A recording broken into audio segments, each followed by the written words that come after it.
Stéphanie Agas. Et c'est Éric Woerth, député Les Républicains de l'Oise, qui est votre invité ce matin. Audrey Crespo-Mara, bonjour. Bonjour Éric Woerth. Oui, bonjour. Président de la Commission des finances de l'Assemblée nationale, ancien ministre du budget et des comptes publics. La mauvaise nouvelle est tombée hier, le déficit 2,7% et la dette publique 98,5%, revue à la hausse en 2017, la SNCF faisant exploser la dette de la France. Même un opposant ne peut pas se réjouir de ça, si ? Non, on ne peut jamais se réjouir de mauvais chiffres. C'est une mauvaise nouvelle, et c'est dû au traitement comptable de cette reprise de la dette de la SNCF, mais aussi de la recapitalisation d'Areva ou d'ex-Areva, donc il y a beaucoup de facteurs. Cela étant, c'est sur une base de dette et de déficit public qui ne se sont pas beaucoup améliorés ces derniers temps. La dette, et les deux dernières années, terriblement augmenté aussi sous le quinquennat Sarkozy. Il y avait la crise de 2008. Raison. La dette était passée de 63 à 90%. Vous avez raison, mais c'était la crise la pire qu'on ait vécue depuis quasiment une centaine d'années. Donc mais aujourd'hui, c'est pas le niveau de la dette actuelle.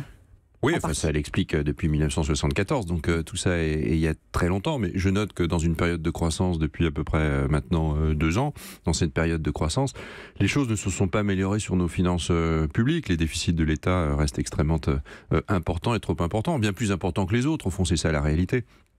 Tout simplement parce que la dépense publique, elle n'est pas suffisamment maîtrisée. Donc le président Macron et le gouvernement, contrairement à ce qu'il disait, n'ont pas réduit la dépense publique. On entend beaucoup la droite critiquer. Vous savez à qui vous me faites penser aussi ? À Pierre Moscovici, qui, comme ministre des Finances, n'a jamais réduit la dépense publique et maintenant qu'il est à Bruxelles, réclame la rigueur budgétaire. Est-ce que ce ne serait pas plus honnête d'admettre que c'est très dur de baisser la dette, la dépense publique en France ? Non, évidemment que c'est très difficile. Derrière chaque dépense publique, il y a des politiques publiques et c'est évidemment compliqué, mais c'est plus simple par 2% de croissance que par une récession de moins 2. Lorsque nous étions au gouvernement, la récession était terrible. Donc il y avait bien sûr d'autres priorités. La dépense publique était une réponse à cette récession. On oublie tout ça, mais c'est trop facile. Non, la croissance est une période formidable pour réduire la dépense publique et changer les politiques publiques. Et aujourd'hui, c'est très superficiel. Je le redis, nous le disions il y a 1 an, ce sera peut-être un petit peu plus audible maintenant. Il y a une superficialité dans les réformes qui sont menées qui est inquiétante. Pour réduire la dépense publique, Laurent Wauquiez veut augmenter le temps de travail dans l'administration à 39 heures. C'est votre idée ? C'est une idée qui avait été émise durant la primaire et il a raison, Laurent Wauquiez a évidemment raison. Il faut augmenter le temps de travail d'une manière générale des Français, il faut augmenter l'activité des actifs, sinon notre commerce extérieur il va continuer à s'effondrer et les Français auront de moins en moins de pouvoir d'achat.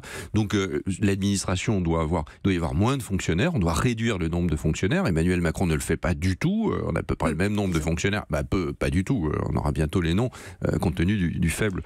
Donc il y a très peu de baisse de fonctionnaires, il faut baisser le nombre de fonctionnaires, augmenter le temps de travail des fonctionnaires en compensation et puis évidemment répartir la rémunération en rémunération supplémentaire et en réduction de la dette. Est-ce qu'Emmanuel Macron et son gouvernement s'y prennent si mal que ça ? Ils sont parvenus à réduire le déficit à moins de 3%, ces fameux 3%.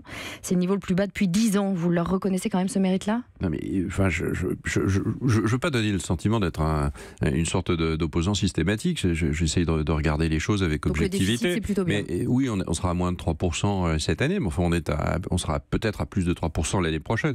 C'est très difficile à dire. Tout ce que je vois, c'est qu'on est le plus mauvais élève de la classe européenne. Alors on s'en fiche d'être mauvais élève sur des chiffres comptables, c'est pas le sujet. Le sujet, c'est la vie des Français. Mais la vie des Français, elle est totalement impactée par le niveau de nos finances publiques. On a une souveraineté financière ou pas. Ça veut dire du pouvoir d'achat ou pas pour les Français. Le pouvoir d'achat, il passe par la réduction de la dépense publique et la réduction des déficits publics. La loi Pacte. C'est aussi une justice entre les générations. La loi Pacte de Bruno Le Maire est discutée au Parlement depuis mercredi. Après la loi Travail, elle doit favoriser la croissance et la transformation des entreprises. Le ministre de l'économie s'est dit hier favorable à un amendement pour obliger les grandes entreprises à communiquer les différences salariales. Vous êtes député, vous voterez cet amendement ? D'abord, la loi Pacte, elle est très survendue par le ministre. Il y a plein de bonnes mesures qui sont des mesures que tous les gouvernements ont prises de simplification.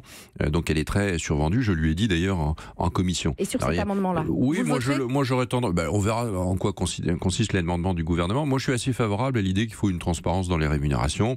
Parce qu'il y a un rapport assez étonnant qui n'est pas dans d'autres pays sur le rapport des Français à l'argent, au salaire, aux rémunérations. Donc mettons les choses sur la table un peu plus facilement et peut-être que ça améliorera les choses. Je ne suis pas défavorable, a priori, on verra après en quoi consiste cet amendement. Autre réforme, dernière minute, entre nous. Autre réforme, celle de l'assurance chômage qui va devoir économiser de 800 millions à 1 milliard par an. On parle d'ores et déjà d'une dégressivité des indemnités. Est-ce que vous pensez que s'il y a tant de chômage, c'est parce qu'on paye trop bien et trop longtemps les chômeurs ? Non, évidemment, on ne va pas mettre le chômage sur le dos des chômeurs. C'est évidemment pas comme ça que ça se passe. Je vois simplement que le chômage ne s'améliore que très peu. Donc, et que la France a de très mauvais résultats sur le chômage, encore aujourd'hui, toujours après 2% de croissance, alors que la croissance est en train de s'affaiblir. Donc c'est une véritable inquiétude. Oui, il faut revoir l'indemnisation du chômage, notamment parce qu'il y a des métiers sous tension et qu'on voit bien qu'il faut inciter à revenir sur le marché du travail. Marché du travail qu'il faut continuer d'ailleurs à réformer. Tout n'a pas été fait sur le sujet. Donc il y a beaucoup de sujets qui sont traités de façon trop superficielle, je le redis. Emmanuel Macron et son gouvernement mettront en place le prélèvement à la source au 1er janvier. Le ministre en charge de cette réforme, Gérald Darmanin, dit « Je prends le pari qu'il n'y aura pas de bug d'ampleur ». Vous prenez le pari ? Non mais c'est très inquiétant, s'il n'y a pas de bug d'ampleur, s'il y a un bug sur vous, sur moi, sur nos éditeurs, c'est très inquiétant, il y aura plein de bugs personnels.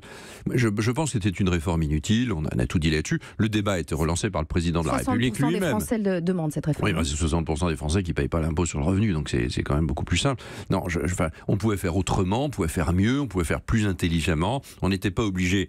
Vous me parliez de la loi Pacte. La loi Pacte, c'est la simplification de la vie des entreprises.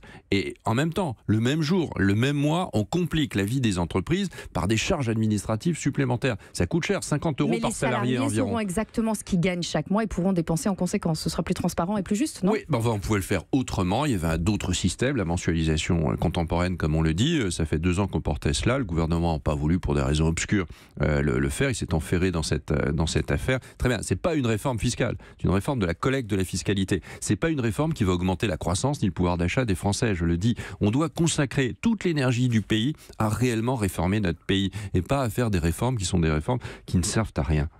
Éric Woerth, parlons un peu des Républicains, votre famille politique. J'ai reçu Laurent Wauquiez la semaine dernière, Valérie Pécresse avant-hier. Entre les deux, votre cœur balance ? Non mais moi je ne suis pas dans une écurie ou dans un clan, même si j'étais maire de Chantilly. Vous respectez le chef, je suis dans ma formation politique et je crois que la droite et la gauche ont beaucoup à dire encore à ce pays, que la modernité en réalité c'est bien d'avoir une vision de droite et une vision de gauche. Laurent Wauquiez est le chef de notre formation politique. Je pense qu'il a une volonté réelle d'unité et une volonté réelle aussi de parler du fond. On l'a vu encore hier. Et la clé de la droite, c'est aujourd'hui de construire un projet alternatif à ce que propose M. Macron. Allez maintenant, la question que je ne devrais peut-être pas vous poser. C'est off. La posez pas. Entre nous. En mai dernier, vous avez été mise en examen pour complicité de financement illicite de campagne, celle de Nicolas Sarkozy en 2007 dans le cadre de l'affaire Kadhafi. Après l'affaire Bettencourt, dans laquelle vous avez finalement été relaxé, ne commencez-vous pas à en avoir assez de payer les pots cassés des campagnes de Nicolas Sarkozy ? Non, en avoir assez, c'est certain, parce que très franchement, c'est le genre de plaisanterie auquel on ne s'habitue pas très facilement. Maintenant, c'est la vie. Je l'assume, je m'explique et voilà, j'ai aucune inquiétude sur ces sujets-là. Vous dites être la victime du système, qu'entendez-vous par là ? Oui, enfin, je n'ai pas envie de dire ça en réalité. Vous le regrettez ? C'est comme ça et puis je l'affronte et puis je m'explique et puis j'ai confiance. Merci Éric Woerth. Merci.